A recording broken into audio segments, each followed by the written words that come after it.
Amigos, un gusto reencontrarnos en este espacio de Justicia Electoral a la semana. Estaremos platicando de un tema muy interesante que tiene que ver con las redes sociales y los nuevos desafíos para los sistemas electorales. Así que la invitación para que se queden con nosotros y se enteren. Bienvenidos.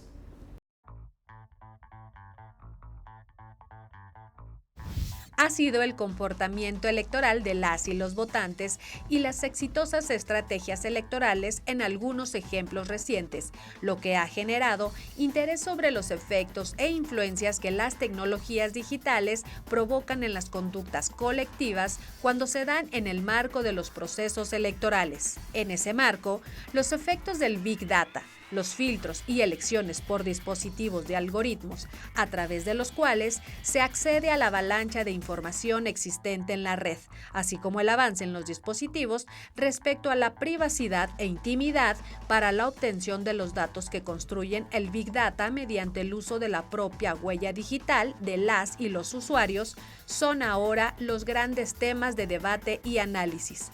Por ello, a raíz de la revolución digital que vivimos, la pregunta es: ¿cómo se relacionan estos fenómenos con el sistema electoral, los tribunales electorales y los funcionarios judiciales?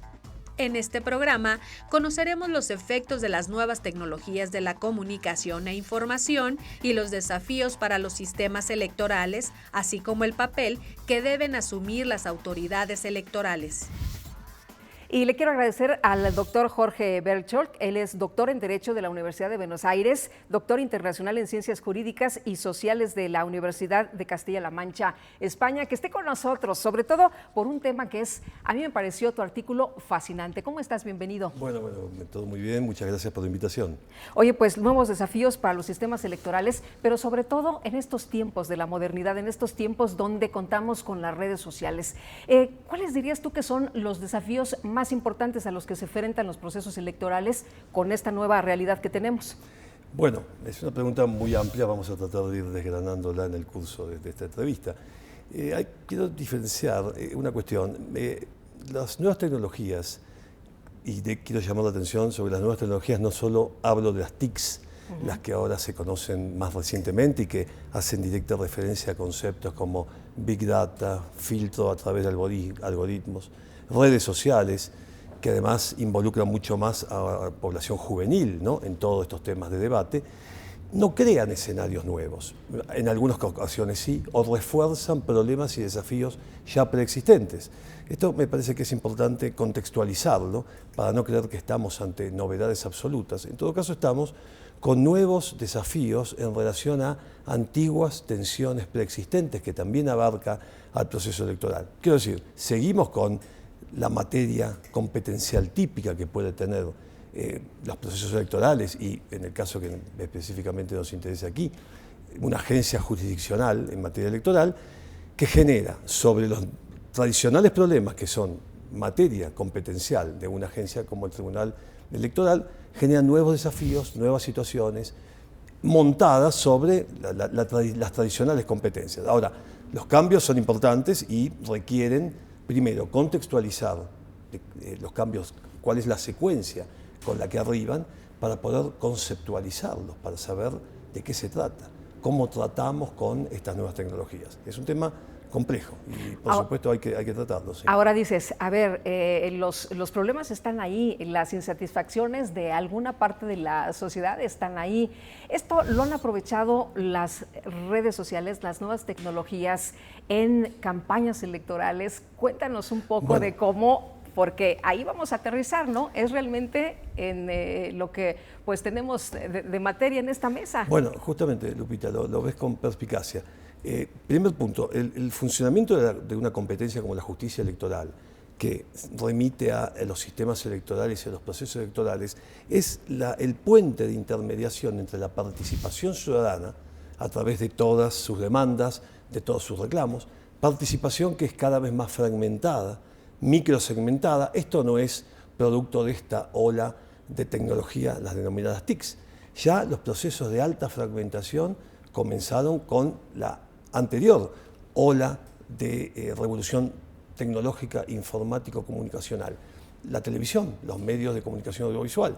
Ahí se empieza a generar una alta fragmentación de doble vía, fragmentación de demandas que obliga también a la fragmentación de las respuestas desde el Estado, de las agencias estatales, para esa cantidad de demandas. ¿Cómo esto, bueno, obviamente los procesos electorales y las agencias vinculadas a ellos intermedian entre participación y la representación política? La participación se canaliza a través de procesos electorales y termina con un sistema de representación política institucionalizada a partir de partidos políticos, funcionarios desempeñando tareas específicas en determinadas áreas. ¿Cómo juegan las nuevas tecnologías en esto? Bueno, yo creo que un primer elemento es, y un gran desafío que hay que entender, es la fragmentación que ya existía y que ya la anunciaba Émile Durkheim en sus obras a fines del siglo XIX. Las sociedades modernas cada vez se hacen más heterogéneas con intereses diversos. Esto de algún modo fue relativamente fácil de canalizar hasta que las nuevas tecnologías, y me quiero remitir ya algunas décadas atrás, con los temas vinculados a los medios de comunicación audiovisual, muy repotenciados ahora con las últimas revoluciones tecnológicas, generan un altísimo nivel de fragmentación. Esto, o microsegmentación, que también se le dice. Esto puede ser visto, como casi todo en la vida, positivamente o negativamente, o tiene ambos tipos de efectos. Una gran segmentación permite una identificación de intereses en la sociedad de distintos sujetos colectivos sociales que puedan hacerse visibles y que puedan atenderse sus demandas. También pone a las agencias estatales, la jurisdicción electoral entre ellas, ante enormes desafíos. ¿Cómo satisfacer demandas tan específicas, tan microsegmentadas? Existen los recursos para eso, recursos de todo tipo.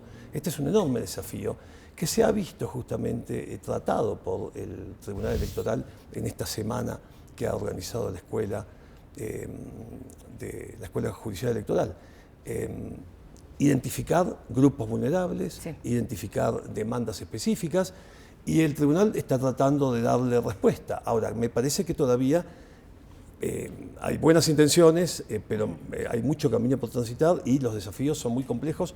Hay que analizar ante qué estamos. Oye, tenemos reglas del juego ya establecidas en los partidos políticos, en las elecciones, en los procesos electorales. Sin embargo, las redes sociales van avanzando. Por ejemplo, tenemos el caso de Trump, que tú mencionas en este artículo, y Cambridge Analytica. Y nos dices, a ver, está la fragmentación. Nos dan a cada quien lo que queremos escuchar. Es como cuando un candidato se para en un pueblo y dice una cosa y luego va con los empresarios y dice otra cosa, ¿no? Por eso te decía que esto no es nuevo. No es nuevo que cada candidato le diga a cada público que tiene ante sí lo que quiere escuchar. Sí. Lo que pasa es que esto ya no ocurre de pueblo en pueblo, con lo cual las posibles contradicciones de lo que dice un candidato en un pueblo y a la mañana y a la tarde en el pueblo vecino dice otras cosas distintas, bueno, no tiene la trascendencia. No es tan visible las contradicciones y aún las exclusiones en los enunciados de los partidos políticos. Una vez más, esto se puede analizar de una perspectiva positiva o negativa. Lo positivo es: tú tienes la posibilidad de identificar intereses concretos, diversos, fragmentados, y tratar de definir políticas públicas, los partidos políticos, destinados a esos colectivos sociales. Estos conceptos tan macroscópicos tradicionales en el derecho político, en la ciencia política, voluntad general, bien común, bueno, no responden, en realidad hace tiempo que no responden, por eso los partidos políticos requieren desagregar sus discursos, pero está claro y es evidente que no le estás hablando a un público homogéneo, le estás hablando el electorado, el soberano titular de la soberanía política, la población, la ciudadanía, la opinión pública, como quieras llamarlo, los consumidores, somos todos los mismos, tienen necesidades y demandas dispersas, lo que se llama también interseccionalidades, que deviene de la idea de cleavage, la palabra en lengua inglesa, que derivó en una españolización del término clivajes, y que hoy tenemos una categoría que se ha popularizado últimamente, interseccionalidades, que explica bien los distintos niveles de estructura dentro de un problema. Esto es el gran desafío, ¿no? Y bueno, por ejemplo, el ejemplo que tú das de Trump y Cambridge Analytica, a quienes les habló Trump y tenía los insumos para detectar a quién le quería hablar y qué debía decirle a ese auditorio, bueno, como tú lo dijiste, no es un problema nuevo. Lo que pasa es que ahora se hace visible y, claro, y tiene una serie de recursos, de insumos para hacerlo mucho más eficaz. Porque tal vez en cada pueblo en el que iba un viejo político daba un discurso para el pueblo, pero en el propio pueblo no estaban todos identificados con los mismos problemas e intereses. Hoy Trump, por ejemplo, a través del programa que le provee Cambridge Analytica, creó alrededor de 90 millones de perfiles específicos de ciudadanos que podían votarlo. Este es el trabajo de los algoritmos ordenando, del modo que tú los programes, variables que puedan ordenar el caos de generación de información al que se denomina Big Data. Ahora, si quieres, hablamos un poco de esto. Ahora, luego con esto, Trump ordena su campaña electoral hablándole a cada sector, dentro de cada estado, en relación a las demandas que esos sectores proponen. Por ejemplo, Trump gana en Wisconsin y Michigan, dos de los llamados swing states, estos estados que tienen comportamientos electorales pendulares y que no siempre, en donde no siempre ganan republicanos o demócratas. Son 12 o 13 estados los que tienen este comportamiento pendular y en 6 de estos estados en los que había ganado Obama la elección anterior, gana Trump. Eso explica por qué Trump gana, a pesar de que perdió por casi 3 millones de votos en términos de votos directos a la elección. Esto es, utilizó el programa con mucha eficacia, le dijo a cada segmento de población en cada estado, particularmente los swing states, lo que querían oír vinculado no a frivolidades, sino a necesidades muy básicas de ese electorado, y esto explica lo que parece inexplicable, cómo ganó Trump con algunas cosas que decía, que uno dice, bueno, pero ¿quién puede votarlo? Identificando al electorado. Pero ahora, ¿cómo se preparan los tribunales electorales? ¿Cómo se preparan las instituciones que no nacieron ayer, ¿no? Para efectivamente hacer frente a estos nuevos desafíos? Bueno, a ver, si tú lo pones de esta manera, nos hemos quejado los académicos y los investigadores durante décadas de la comunicación de masas, de la masificación que produce la comunicación de masas, entendiendo por tal cosa una masa informe de un auditorio sumamente heterogéneo, con muchos intereses dispersos y diversos, hablando de diversidad, como se habló en el tribunal en esta semana de encuentros académicos. Entonces, esto permite superar este problema entre un discurso homogéneo, dado generalmente por los políticos, a un auditorio heterogéneo. Le estás hablando a algunos entre temas que le interesen, pero a otros le estás diciendo no solo cosas que no les interesan, sino todo lo contrario de lo que ellos necesitan.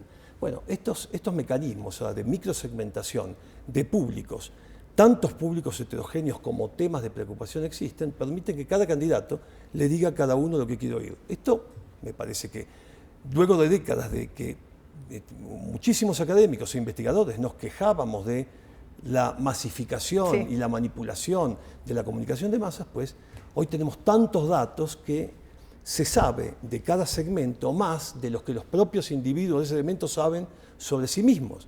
Por eso se habla de que el Big Data es una herramienta psicopolítica, si se quiere. Ahora, esto sería en todo caso la parte positiva, la parte bonita de la Luna. Después tenemos el lado oscuro de la Luna. ¿Cuál es? Bueno, esto pone a las instituciones ante desafíos enormes. Tenemos recursos humanos, logísticos, infraestructura, presupuesto en dinero para dar respuestas tan específicas a públicos y demandas tan heterogéneas.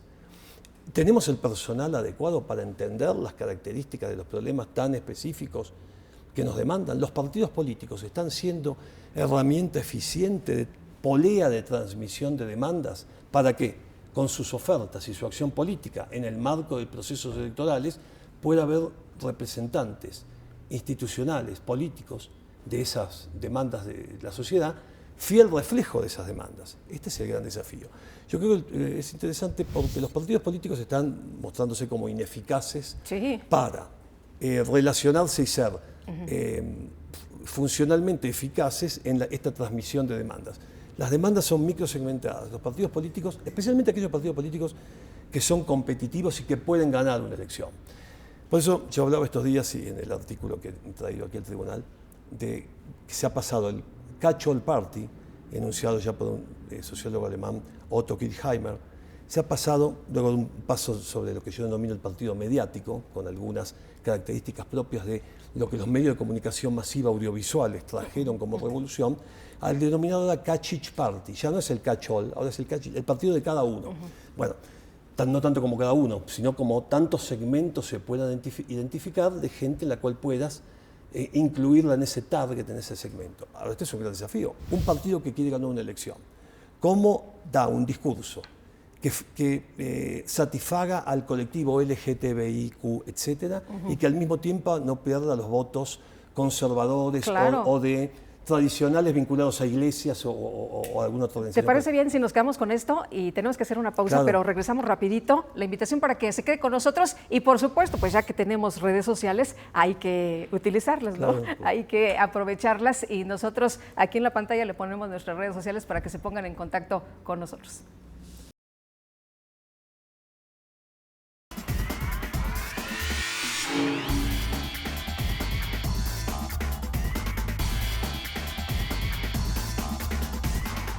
Antes del Tribunal Electoral no existía un órgano jurisdiccional que defendiera plenamente nuestro voto. La democracia ha evolucionado y con ella la necesidad de instituciones firmes y autónomas. Ahora, nuestro derecho a participar en las elecciones se ha fortalecido. Sanciona a quienes ejercen violencia política en razón de género. También trabaja para que los grupos en situación de vulnerabilidad encuentren justicia. Como ves, el Tribunal Electoral resuelve conflictos que protegen los derechos político-electorales de todas y todos. Tribunal Electoral del Poder Judicial de la Federación.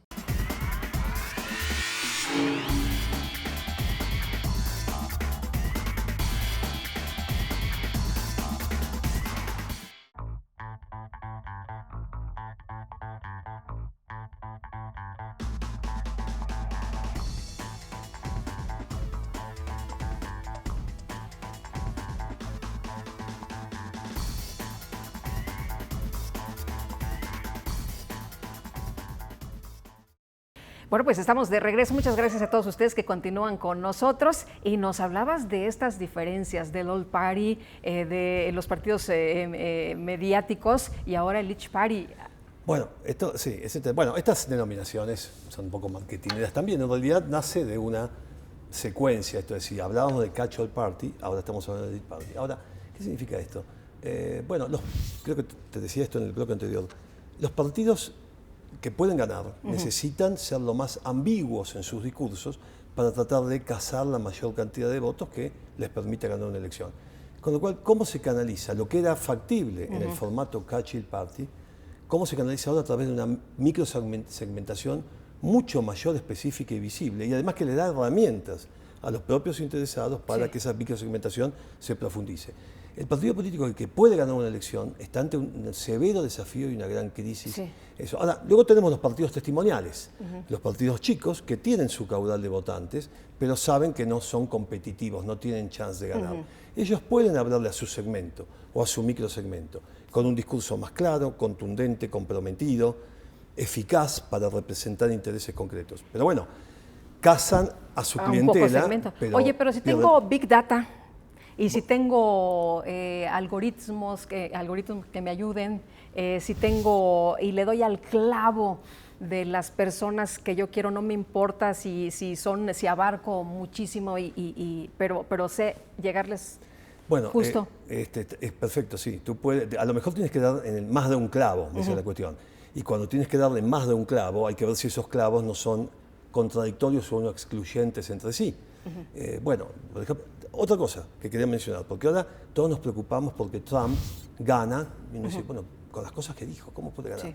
Gana el Brexit en la Unión Europea, que no se materializó todavía, con lo cual eso pone más en evidencia lo extravagante de la decisión de salir de la Unión Europea para el Reino Unido en el marco de las complejidades de haber ingresado. Pero volvemos a lo mismo, cacharon lo que la gente estaba expresando, exacto. ¿no? Ahora tú tienes el Big Data filtrado por algoritmos, este sistema complejo para coordinar y ordenar bases de datos caóticas.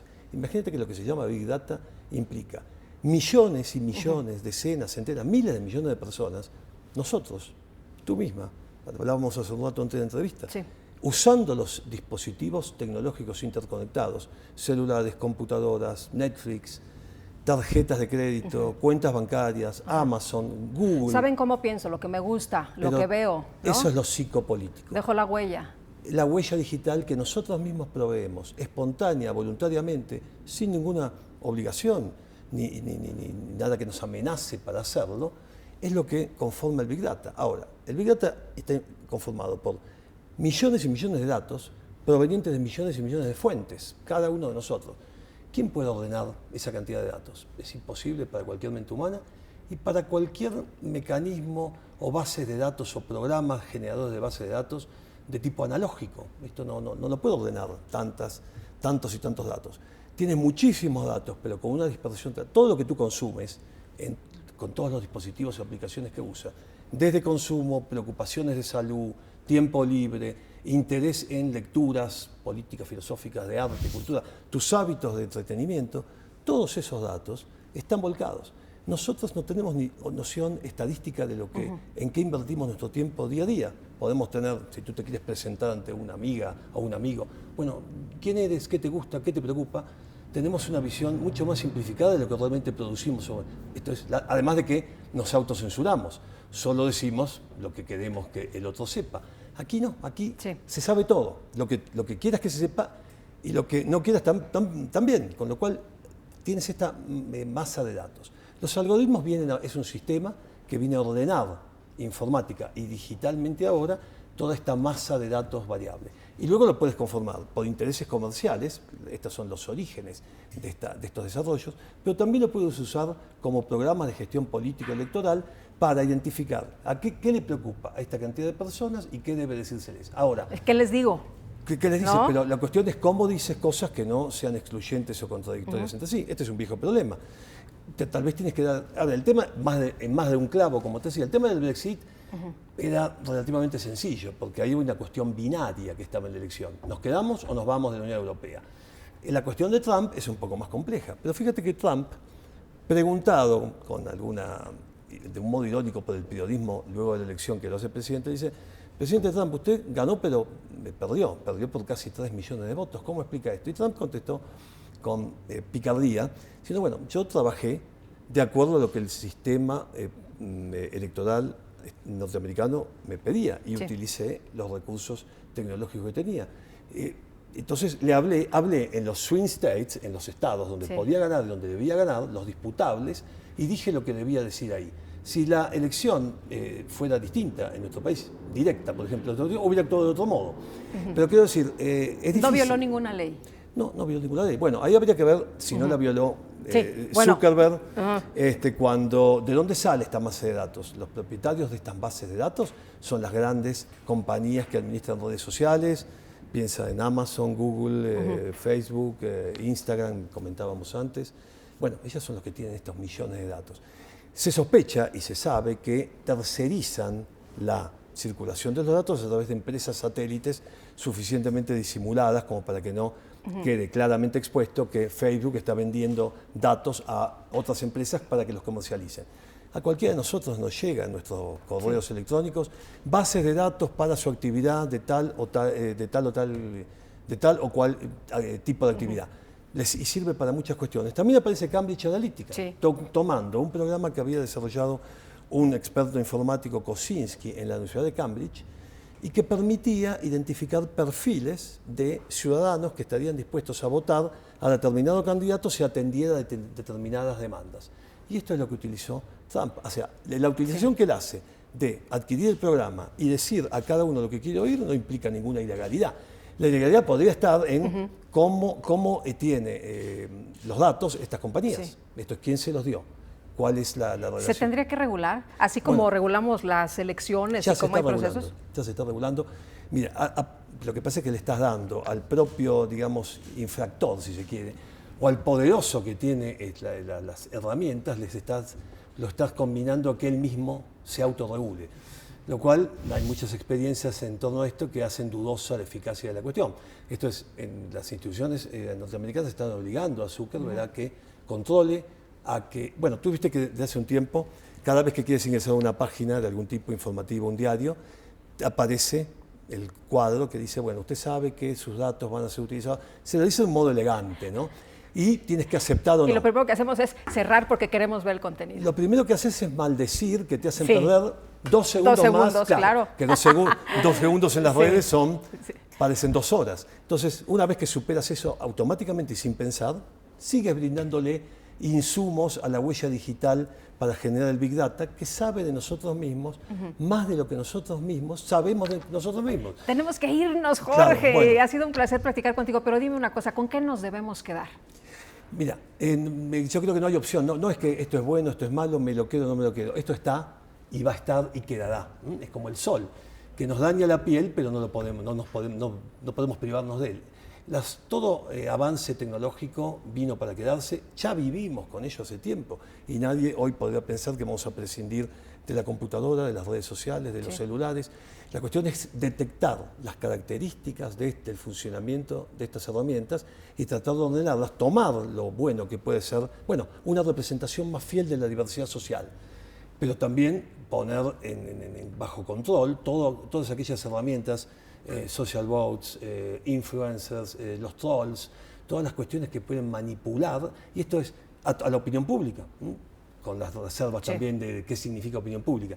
Pero quiero decir, hay muchos desafíos que lo importante es saber que existen los problemas, tratar de identificarlos, caracterizarlos, definirlos y luego empezar a transitar los caminos que corresponden. Si me permites un segundo más. El Tribunal Electoral, que está muy preocupado por la diversidad y por políticas inclusivas dentro del marco de su competencia, ha demostrado estos días en algunos debates cuestiones muy interesantes. Yo planteé alguna voz crítica en el sentido de que, está muy bien que queramos imponer a los partidos políticos la paridad de género, que existan mujeres. También que existan, especialmente en los 13 estados mexicanos donde tenemos mayoría de población indígena. Imponer candidaturas electorales indígenas. Pero puede quedar solo en una cosmética si obligamos a que haya algunas mujeres, algunos indígenas o alguna otra representación corporal, material de colectivos sociales vulnerables, pero esto no queda ahí. Sí, porque si tú pones mujeres que luego son cooptadas por el discurso y la necesidad del partido político nacional o estadual, el clivaje, la interseccionalidad de lo que las mujeres demandan queda cooptado, ensombrecido por las necesidades del partido. Un nuevo desafío que el Tribunal Electoral, en este camino que ha abierto y que viene a auxiliar a los problemas que tienen los partidos políticos para ser fiel reflejo representativo, sería obligarlos a hablar de los temas que a esos colectivos les preocupan. No solo que tengamos mujeres o indígenas o cualquier otro grupo vulnerable. Está muy bien, así se inicia. Sí. Pero si el indígena y la mujer terminan hablando o discutiendo como políticos electos de otros temas que no son los temas del grupo vulnerable por el cual han llegado ahí, es gatopardismo, ¿no? Que parezca que cambió y que nada cambió. Pero que se quede igual. Ahí me parece que hay una beta importante, compleja, nadie va a admitir esto graciosamente, pero puede haber ataques de que el Tribunal Electoral se está metiendo en competencias que le son ajenas. Yo creo que sí marca, no solo... Pero tenemos que debatirlo, no tenemos que platicarlo. Pero yo creo que sí, ese es el camino. Han marcado valientemente los que hay que tener los grupos identificados y participantes. El paso siguiente para que esto no quede en una cosmética sería, aparte deben hablar de estos temas. Después tú te puedes decir, de esto no hablo, no me interesa, puede optar un partido, otro partido dice sí, esto sí me interesa, vamos a debatirlo, o darle esta solución, y otro partido puede proponer la solución contraria, pero... Claro, independientemente si son hombres, si son mujeres, si son indígenas, si son comunidades LGBT, ¿no? Tienes que hablar de los temas que les preocupan a esos grupos, porque si pones mujeres, LGTB o quien fuere, y terminan hablando de temas ajenos, yo creo que es cosmética, ¿no? Pero como dijiste hace un momento, por algo se empieza y ahí estamos. Lo hecho hasta ahora es indispensable, necesario, no suficiente. Muy bien. Jorge, ha sido un placer poder platicar contigo. Muchísimas gracias. Del mismo modo, gracias a ti. Y gracias a ustedes por habernos acompañado aquí en Justicia Electoral a la semana. Los dejo con este resumen de las actividades importantes del Tribunal Electoral del Poder Judicial de la Federación y nosotros nos vemos la próxima. Que la pasen todos muy bien. En el marco del evento La CEDAW y los derechos político-electorales, el presidente del Tribunal Electoral, Felipe Fuentes Barrera, aseguró que la misión jurisdiccional de esta institución consiste en derribar los muros que impiden la igualdad y el ejercicio efectivo de los derechos políticos de las mujeres. Al encabezar la presentación del informe El Estado de la Democracia en el Mundo y en las Américas 2019, el presidente del Tribunal Electoral, Felipe Fuentes Barrera, llamó a fortalecer las garantías constitucionales para continuar superando los antiguos y nuevos desafíos de la democracia.